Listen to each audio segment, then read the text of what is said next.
My name is Bjorn Lind. Can you spell it? B-J-Ö. I do not think you have that Ö. Right. So O. O-E. R-N. Okay, Bjorn. Yeah. And then Lind, which is L-I-N-D.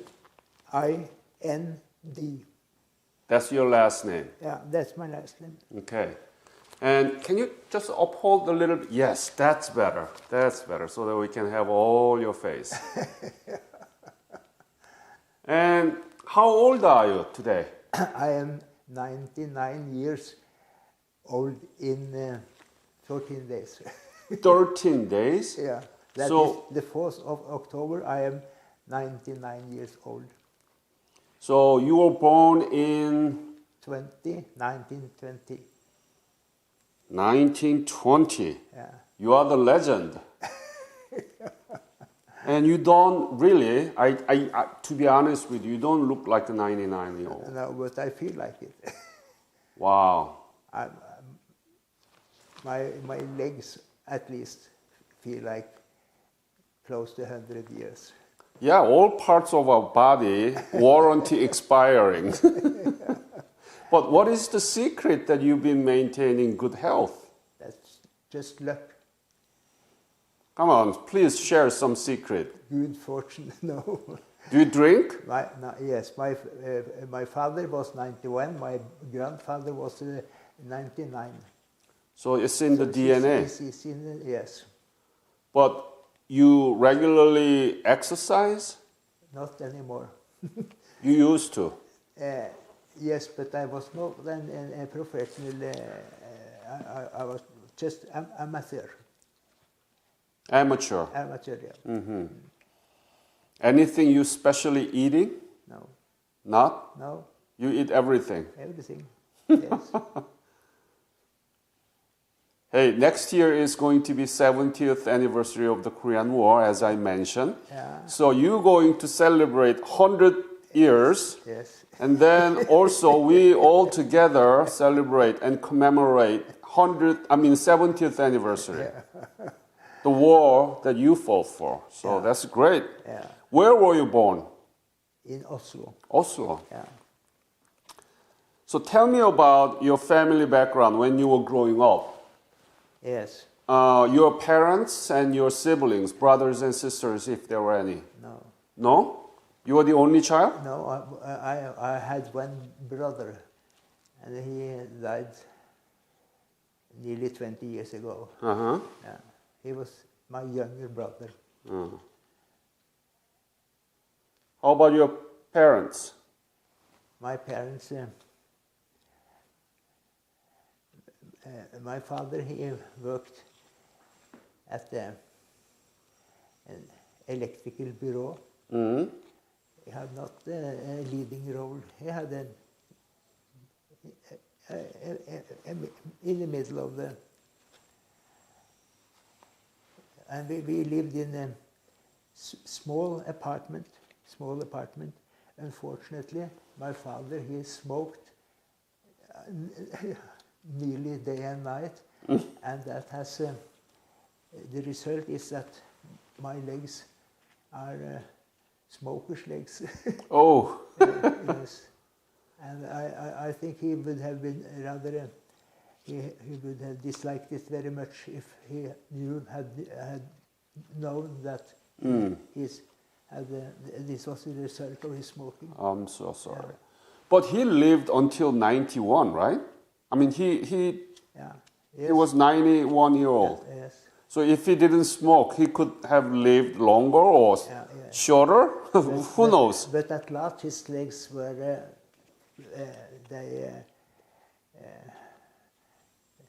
they were not good. Finally, one of his legs were amputated before he died. Oh, I see. Just because of the same. And what about school you went through? Yeah. What kind of school you went through? Primary schools, 5 years. 5 years? Secondary, and then gymnasium, as we called it. When? I graduated in 1939. I graduated and started on the medical study. Medical study. Yeah, Where? in Oslo. Was it University of Oslo? University of Oslo, yes. Tell me more about it. What did you study and what did you do? Yes. Well, I studied medicine. We started with physics and chemistry, 1 or 2 years, and then anatomy and physiology. Yeah? Yes. And after that, the university was closed because of the German occupation of Norway. German occupation. Yeah. Yeah. And in 2 years, I worked at a hospital in Hamar. What is it? I worked at a hospital in Hamar. Hamar? Yeah, as a medical candidate. Actually, that is whatever I could do as a student. So like an intern or resident? Yeah, Yeah. that was, yeah. So that was in 2 years, and that was very fortunate when I later entered the study again, because I had practice. I had written a large number of medical journals, and I had assisted a large number of surgical operations as a student. When did you become a doctor, medical doctor? In 1948. 1948. Yeah. And what was your specialty? Surgeon? No specialty at that time. Oh. In 1950, I started specialization in anesthesiology. Oh. Yeah. Yeah. So I had 1 year in University Hospital of Oslo, and then I had a stipend. I do not know what to call it.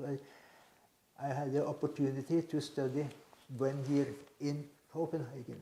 Copenhagen. Yeah, What did you study? anesthesiology, and that was the WHO possibility for me to study there. We were 15 students, medical students from European countries, and 15 Danes in a course, 1 year course in Denmark. And then I had finished there.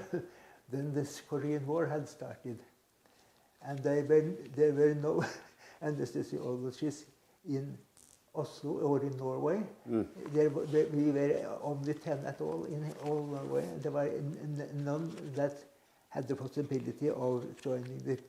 What do you mean? You only 10 doctors there? Yes, in anesthesiology, yes. Only 10 anesthesiology in Norway. That was quite a new speciality in Norway. Ah. A quite new speciality. When was it? 1950? I finished in Copenhagen 1952, and I was nearly forced to join the Norwegian hospital in Korea and the Norwegian Army Mobile Hospital in Korea. That is, I was not forced, but I found it as my duty to do it, because I was the only Norwegian anesthesiologist who didn't work on the special hospital at that time, because I just finished my course in Copenhagen. So from Copenhagen, I flew to Korea and was the anesthesiologist in the Normarsh. So you flew from Copenhagen, not from Oslo? I think it's from Oslo, yes, from Oslo. From Oslo. Yeah. And when did you leave for Korea? Was it? I think it was June 52. June 52. At least it was summer 52, but either June or July. That I do not remember. Okay. So you are the only one of the 10 doctors who were able to do this anesthesia. And how did you find about how you can go to Korea? Who did ask you to go to Korea, or did you volunteer? No, I volunteered, but I was asked by the Norwegian chief of army. Well,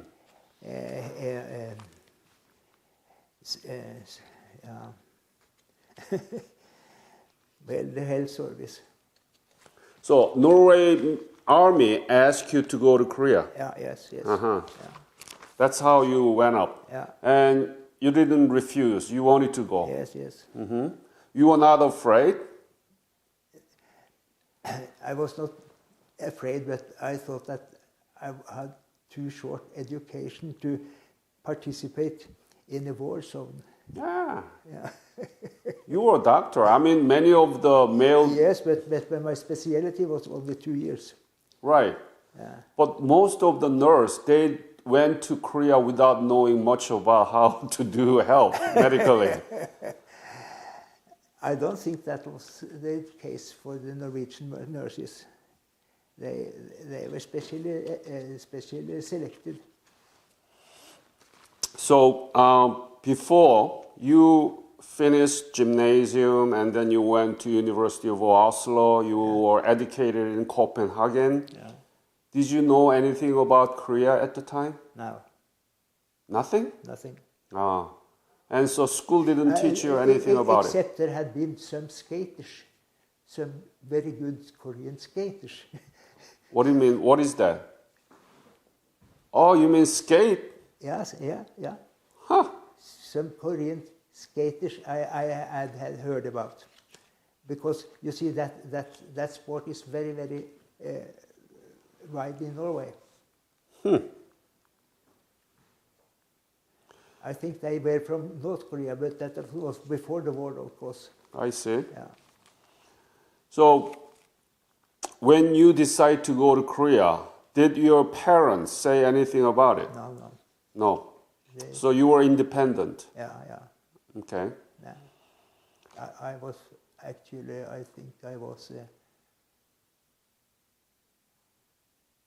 married at that time, yes. Married? Yeah. Then what about your wife? Your wife didn't go with you, right? No. So did she say anything to you? Actually, which I shouldn't tell you, but in 1954,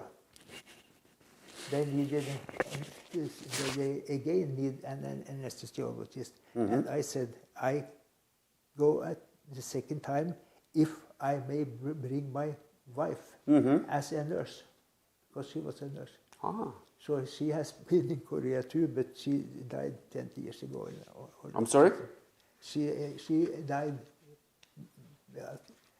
20 years ago, I think. She couldn't go? Yes, she went to Korea together with me in 1954. 54? Yes, but then at that time the Norway ended. I know. Yes. So we were only 4 months, I think. I see. Yeah. But when you went to Korea in 1952, Yeah. you went there by yourself, without your wife? Yeah. There were none wives in Korea. Right. No. So army did not allow you to bring your wife? No.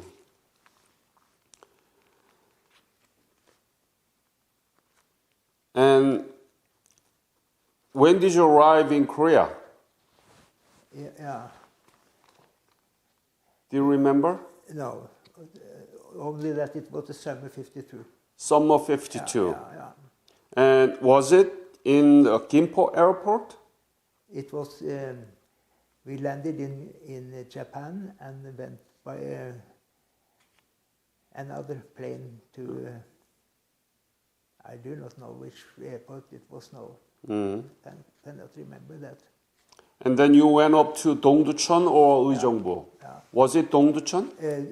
To the first place, Eplehagen, also the apple, which they called in Norwegian the apple garden. Was it 의정부 or 동두천? Which one? 의정부 or 동두천? Dongducheon was the final one. I went to the first one you mentioned. 의정부. Yeah, yeah. Okay. Yeah. And But then, they moved the hospital to Dongducheon. Yes. Mhm. I participated in the movement, of course. Oh, okay. Yeah. Yes. And what did you think about Korea at the time when you saw for the first time? How was it? Tell me the details. and speak up a little bit more. Yeah. And yeah.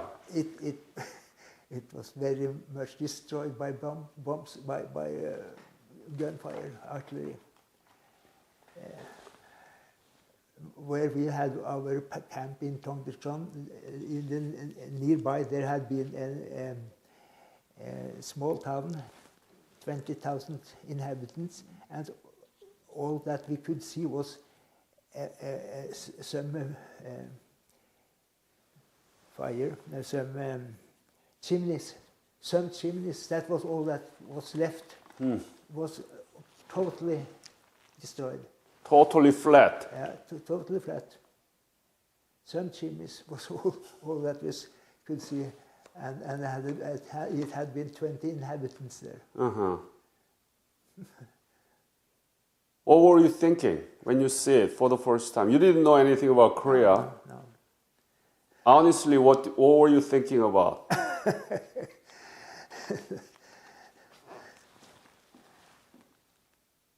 Well, I did hope that I would do a good job for the Koreans. The landscape, the view was somewhat like Norway. There were hills, but there were no woods. They said that the Japanese had cut down all the woods.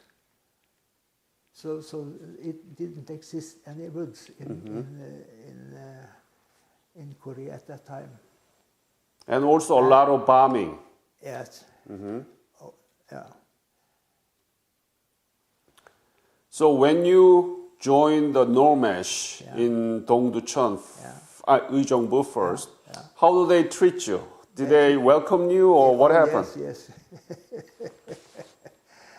Tell me, the first day you joined the Normesh, how was it? Well, I find very many friends, and actually when I went around and greeted the different persons there, then I met the clergyman, and he said, well,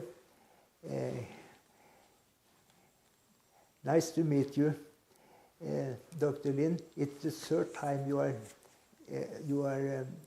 greeting me now. There were at least roughly 100 Norwegians, as you know, and we had nearly as many Korean helpers. They were, I think there were 2 Korean doctors at that time in the stab. At the time, I wasn't sure, but who must be they worked as a doctor before the war broke out, right? And so how was life there? How many patients do you have to do, Yes. Tell me those details. Daily routine. How many patients? What kind of? Yes. Anything stands out? Yeah. Yes. We received roughly 60 wounded patients, say every second day. That was what the hospital could afford, could take care of. 60 patients every 2 days? Yes. So almost like 30 patients a day.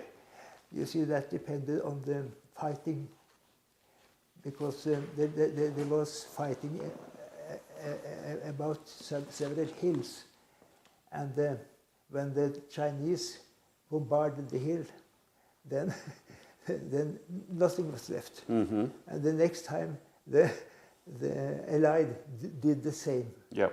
And therefore, roughly every second day, it wasn't actually every second day, but then we received 60 patients. That was what we could afford to our pre-surgical tent. Must have been hard to watch all these people Yes. bleeding, and tell me about those. Yeah. Well, the fortunate thing was that at the hospital we had not more than a little beyond 1% death. So those who arrived at the hospital, nearly all remained in life. Very, very few deaths at the hospital. But of course there were many badly wounded. One of the patients had 40 shrapnels which had to be taken out. Yeah, taken out, yes. And that was, it was mostly shrapnels we treated. And I could tell, I reorganized the surgical work at that time, because that I was interested, because you see, we had originally 2 operating tables, but the part before us, they added 2 stretcher tables, so they could operate on 4. But then, of course, when they had operated on the 4th table, then it took a very long time before they were carried out. Next were carried in and prepared for operation, anesthetized. I did a study of that and found out that they should only operate on 2 tables, and then the rest prepared the 2 next tables, so that when the surgeons were finished at the 1st table, they could go directly. And that was very much saving of time. So then they could actually work 8 hours, rest 8 hours, work 8 hours, because yes, that was what I found out. And we had the same. We managed the same number of patients. Good. So you did time study. Yeah, I did a time study of that. Very good. Yes. I did that.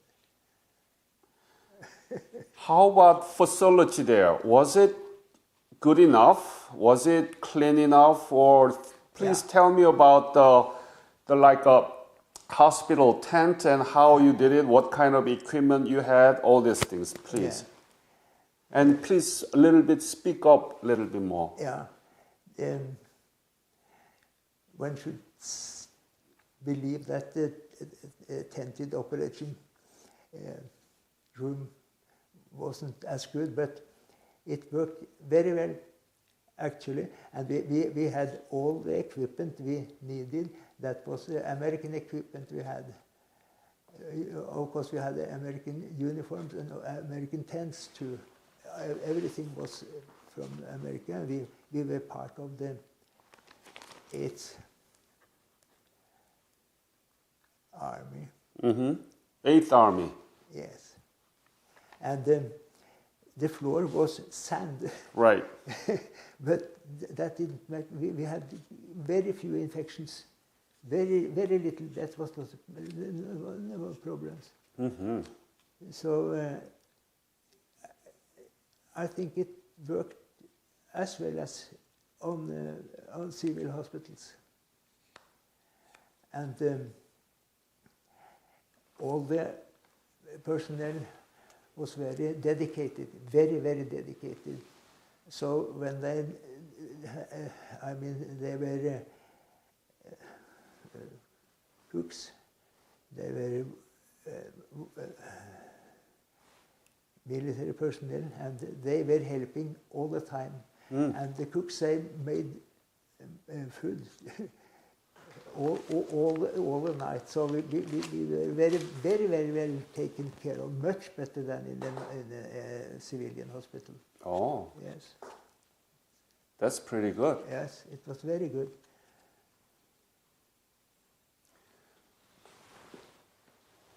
Anything you remember, any patient that you remember was very dramatic?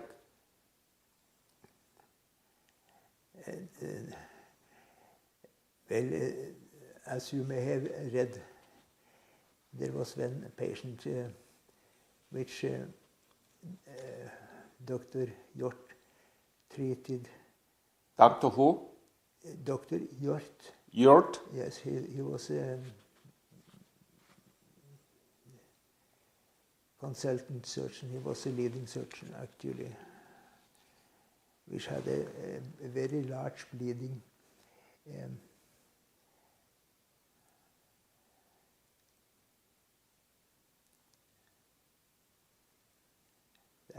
These details I'm not able to describe it.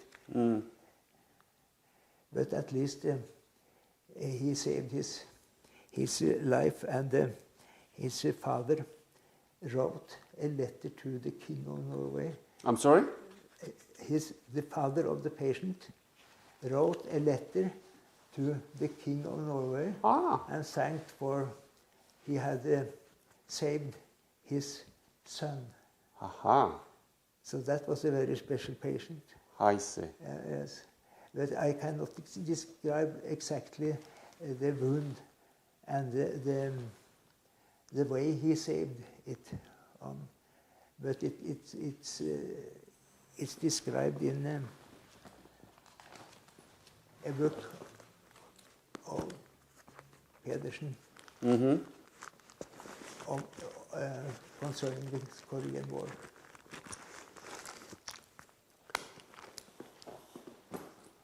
How was a Korean doctor did? Were they good?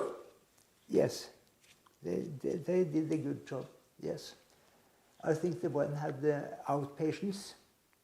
The other one was together with us in the Korean team, in the surgical team. In the surgical team. And he went to Norway and worked at least some time in Norway later.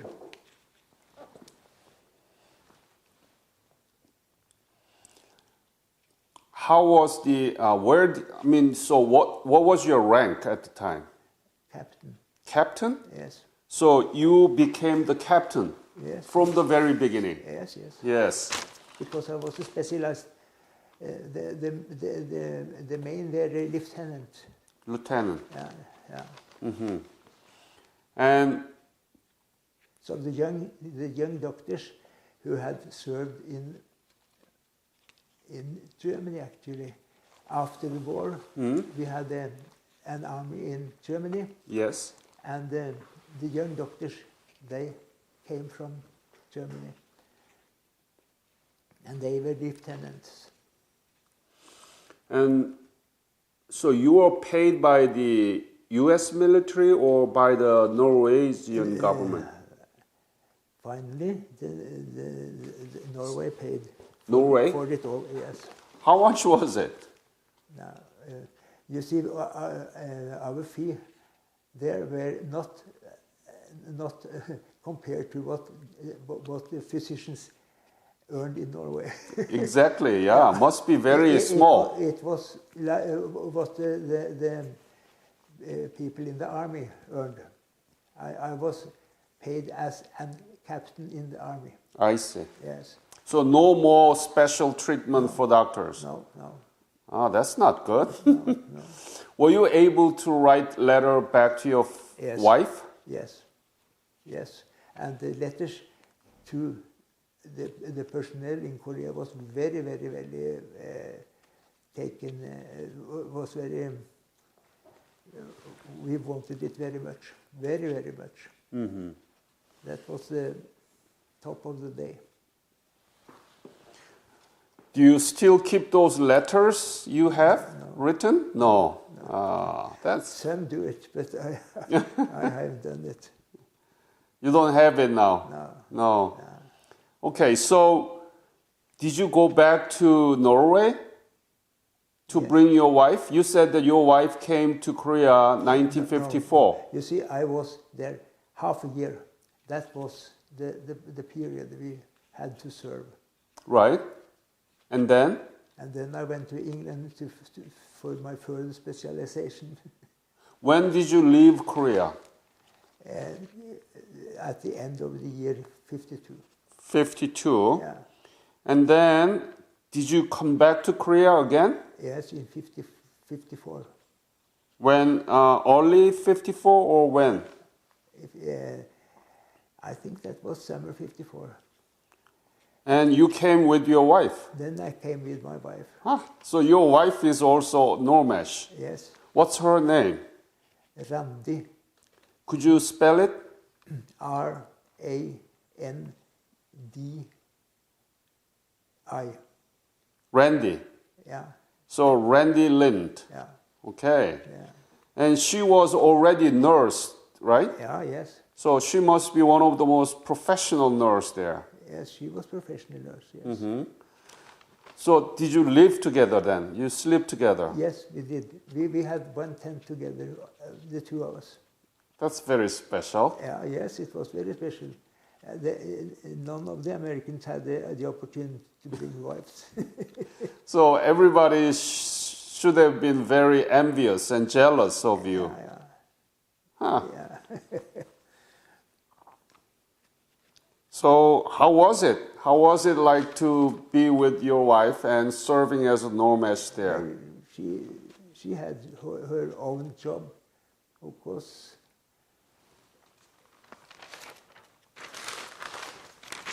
What did she do? She was X-ray nurse at that time. That's very important too. Yeah, yeah. Mm-hmm.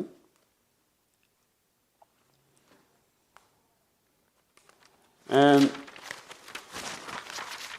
in 1952, were you able to see North Koreans and Chinese soldiers too? No, Not at all? no, not at all.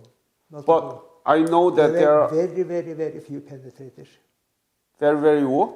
Few penetrators. Mm-hmm. Very But no, I'm talking about patients, those who yeah, wounded. no. I saw none, I think.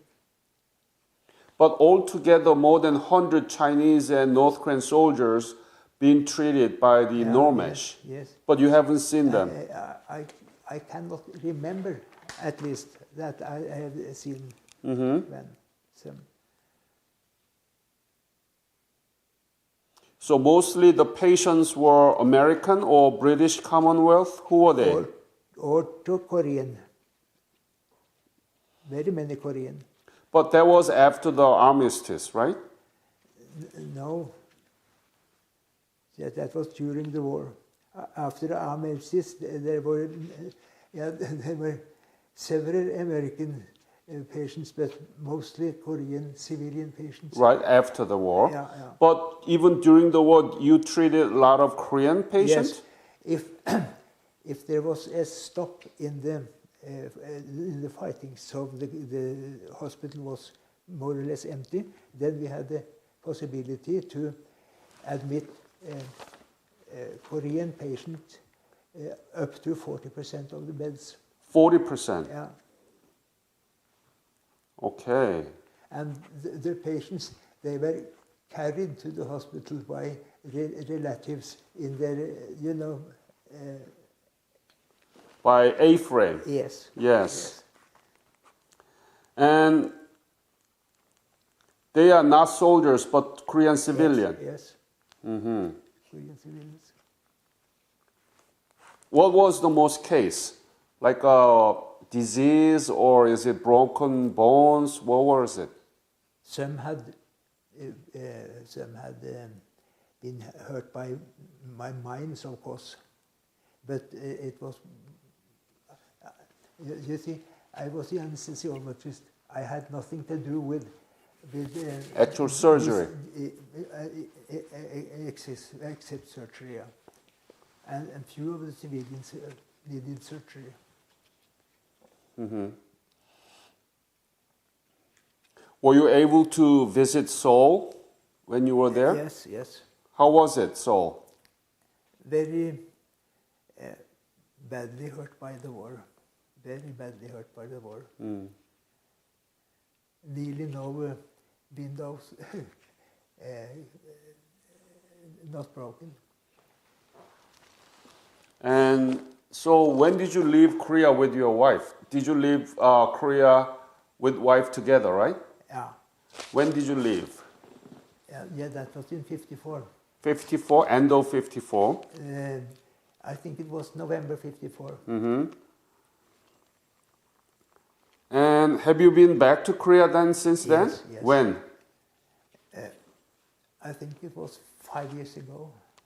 Mm-hmm. I do not remember exactly. Just once? Once. Just once you back to Korea? Only one.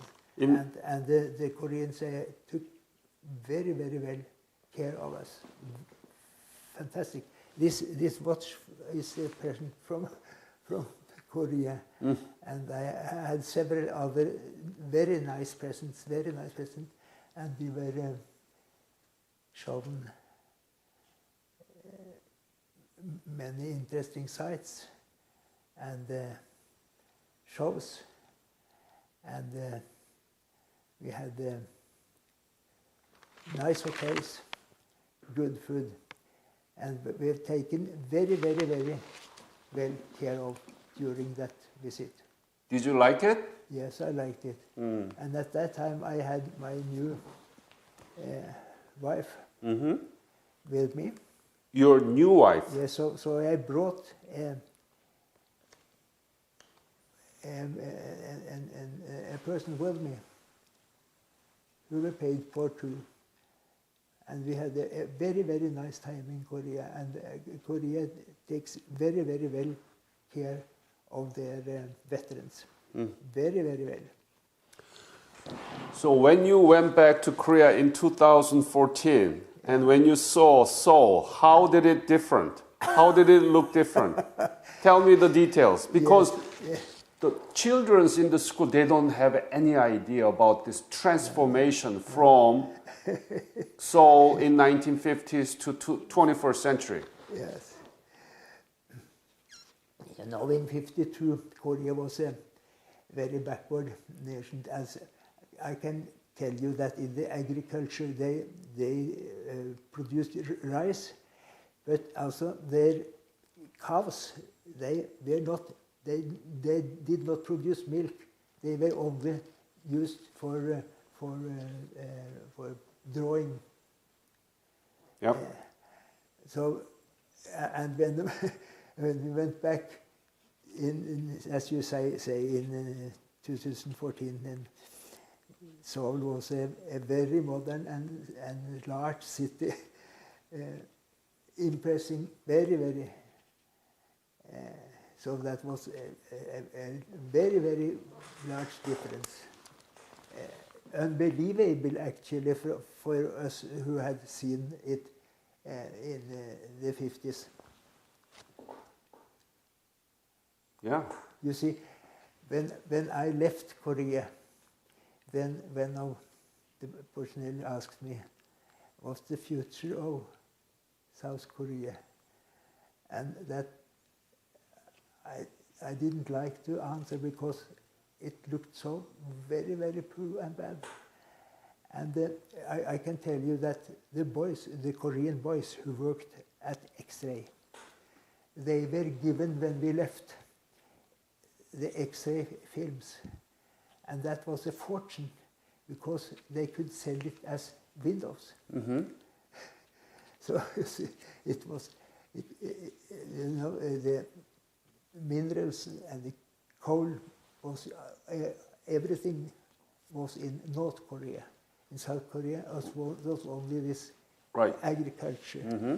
and a very poor agriculture actually, Mm-hmm. very poor. So it was very impressive to see how it had how Korea had developed in that time, and of course you see it in cars and in apparatus and everywhere.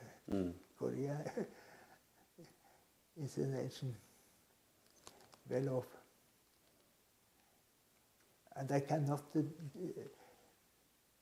I must all the time press how they have taken care of the veterans from the war. And of course, if the veterans, if the United Nations had not supported Korea, then all would have been North Korea, of course. So it is understandable Mm-hmm. that they appreciate. Of course. Yeah, Yes. yeah. Do you know the Korean economy rank right now in the world? What is the number one country in the world economy? No, I do not know. And Korea is number 11. Yeah. That unbelievable. Unbelievable, right? Yeah. Yeah. Not just because I am Korean, but also I am political scientist, and I wrote the book about Korea. Yeah. This is unprecedented Yeah. in a very short period of time, from complete devastation to 11th largest economy in the world. Yeah. It's I am the first to appreciate that when it's quite unbelievable for us who were in Korea in the 50s. Mm-hmm. Quite unbelievable. And that is your legacy. Yeah. But you know that Korean War, known as Forgotten War. Yeah. Something very good came out of those 1950 Korea, right? Yeah, yes. But people say it's a forgotten war. Why? Yes. Why? Why do you think it's the case? I think the Vietnamese war is one of the cases. Is one of the because you see, we didn't like to tell about the Korean War because people might think that this is like the Vietnamese War. Mm. I mean, against the people. So at that time, I never talked about the Korean War. Never. Mm. Because I was afraid that it should have been mixed with the Vietnam War, which was a totally different war, of course. Exactly, right? Yeah. How explain to Norwegian young students that how different from Korean War and Vietnam War, please. Yes, because Korean War was a war where we fighted for the Korean people, but in the Vietnamese War it was at least a quite different approach. Mm. That's right. So your skill as anesthesia physician, you are really appreciated by the people there in Normesh, right? Yes, yes. You must be very popular or important person there. Of course, there were only one anesthetist at the time. So, of course, we were appreciated by the surgeons, of course. Yeah. Did you have a chance to work with Dr. Bernard Paus? Yes, I knew him from the University Hospital of Oslo. Ah. You see, because he was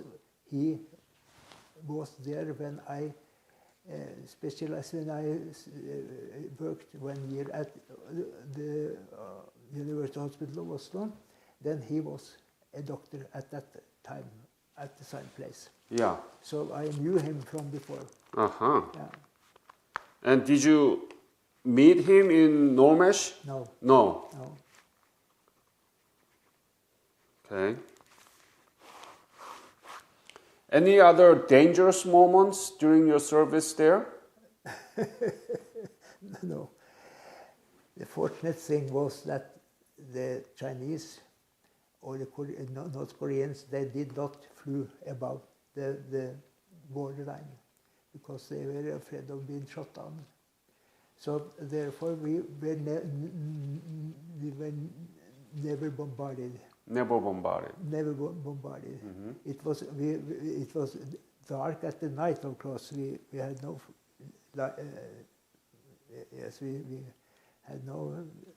we showed no lights, so we were prepared that they could fly above our heads, but they never did. So no.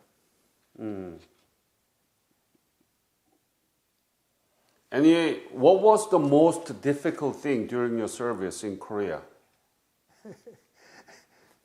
If you are asked just to say one thing that really bothers you, or whatever.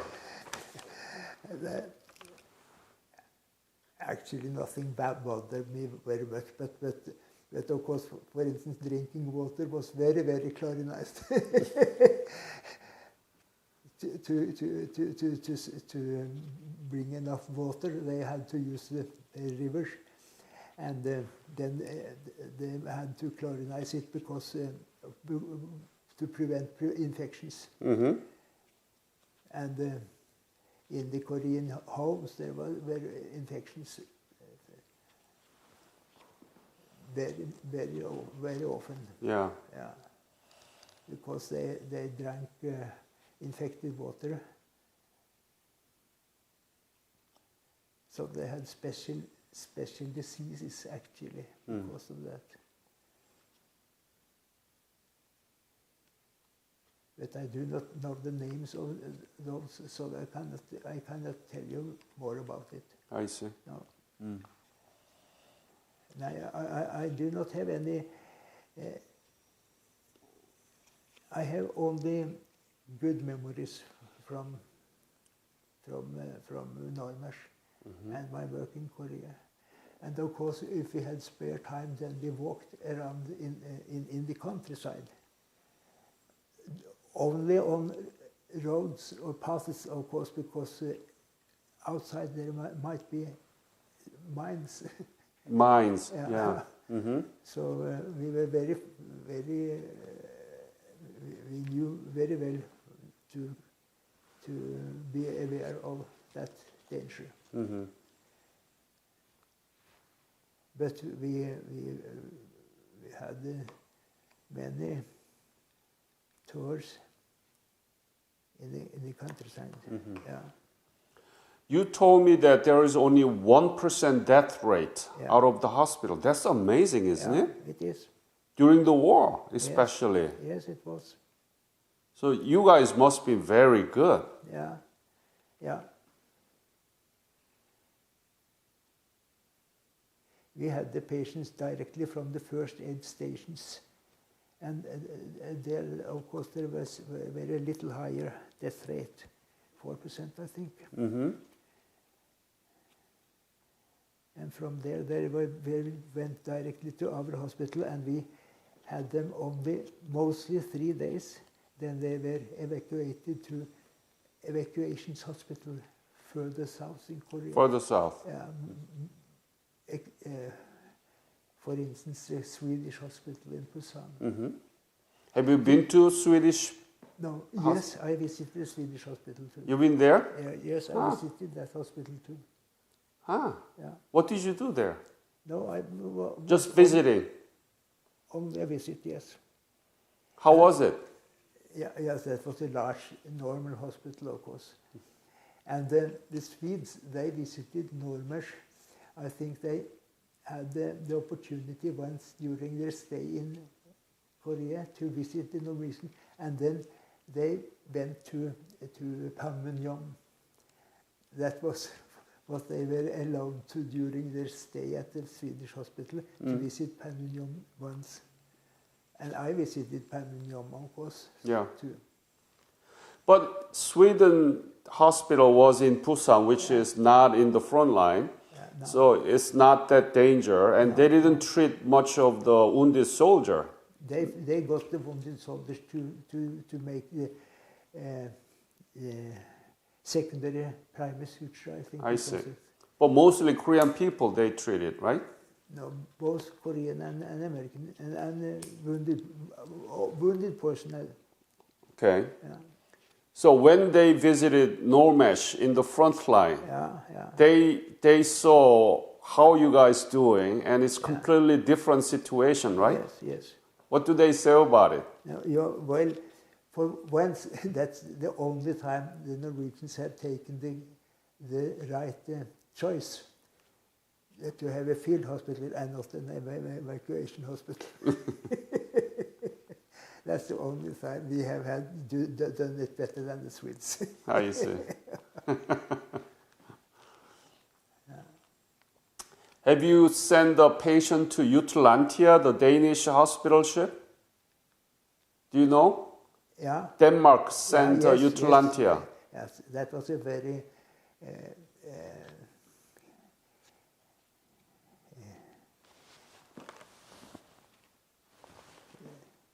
they used a lot of money, and they had so many patients, of course. So have you seen that hospital? A very, very costly. Yeah. A very, very costly way of helping the Koreans. They were there a relatively short time, and then they had to go back to. That's right. To Denmark. So that was not that was a very, very costly. Yeah. Okay. Any Korean person you remember from Normesh? Yeah. Well, first I remember one of the doctors. Kim was his name. Kim? Yeah. Mm. Then I remember we had a houseboy. Houseboy? Yes, who took care of who washed our clothes, for instance, and brought us water and other things. He was a very, very nice boy. Very, very nice. Mm. His father was a dentist, actually. Father was dentist? Yeah, yes. Ah. And I just had an interview with Finn Bakke. Do you know Finn Bakke? No. You don't? But Sommernes, I know. Sommernes. Yeah. Ah, so you were together with the Sommernes? No, we were not together, but we have met in the Korean society, the Korean Veteran Society. I see. Yeah. Mm-hmm. Next year will be the 70th anniversary. It's kind of ridiculous. Yeah. I mean, after official ceasefire, we haven't had any peace treaty at all. No. So what do you think about this? Sorry. Huh? Very unfortunate. And of course, Korea should be united, certainly. Mm-hmm. And very many of our friends in Normesh, they had relatives in North Korea. Yeah. So, what would you say to the Korean people next year who is going to have a 70th anniversary of the Korean War? What would you say to them? Do you have any special message to them? No. No? The only message I have that I hope that they will unite with the North Korea, so that it's Korean people both places, and they have families across the border. So, of course, they should have the possibility to live together. Certainly. What would you say to Norwegian young students about Normesh? I think they should know a little more about it, because that was the Norwegian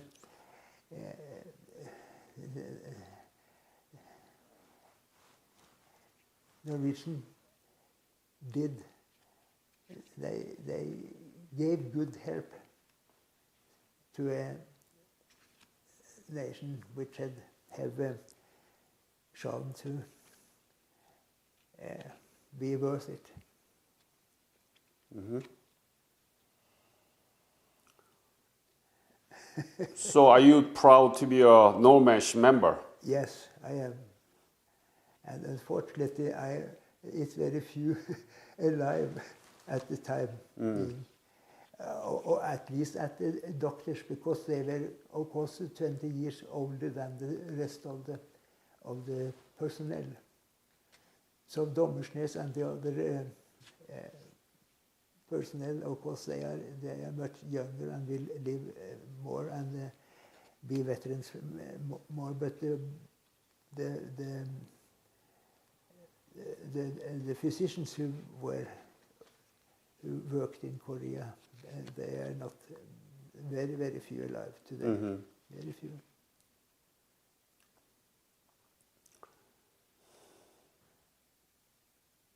What is the importance of the Korean War in our history? What do you think? That's another few times where the United Nations have done a really good job. Mm-hmm. At the time, the Secretary General was Norwegian, right? Yes. Lie. Yes. Yeah. Yes, he was. He's from in a way, he started it. So I think these two countries, Norway and Korea, we didn't know each other in the past. But today is a very kind of, we should really work together more. Yes. Don't you think? Yes, I agree. Yeah. I agree. So I want to make something like the Korean War legacy book, like that, for Norwegian teachers here. Thank you. I think that is hardly needed. Mm-hmm. Yes. Yes. Is there any impact of your service as a Normesh member into your life after that? Yes. Is there any impact? Of course. What is it? I learned a very lot. It was very practice for me. I saw very many wounded patients, and that was fortunate for my further work. Mm-hmm.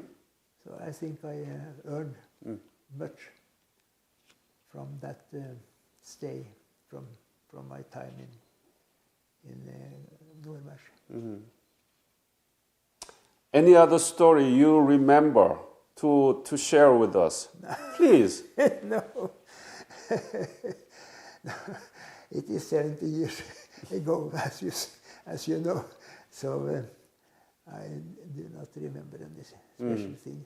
And if I had remembered it, I had difficulty to express it in English, of course. I got it. Yes, if you had examined me in Norwegian, I should have been... Do you have pictures during the Normesh? Yes. You have a lot? A lot. A lot? Yeah. Ah. But in my time in Korea, I didn't shoot war casualties. I tried to take picture of a real Korean culture. Yeah. All the time. Disket? Yeah. Oh. No, not the diskettes. They are prepared on papers. Papers. Yeah.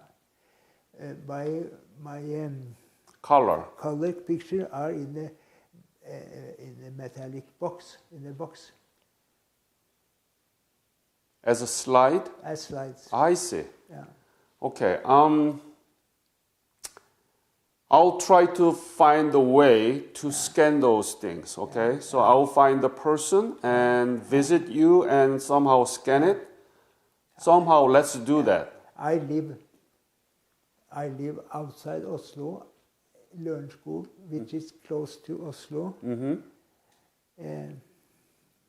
In my own house there, and they might well visit me there and have a look. Okay. Yeah. All right. So, anything else you want to say? No. No. It's been very nice. Bjorn? As I said at the beginning, I am 99 years old.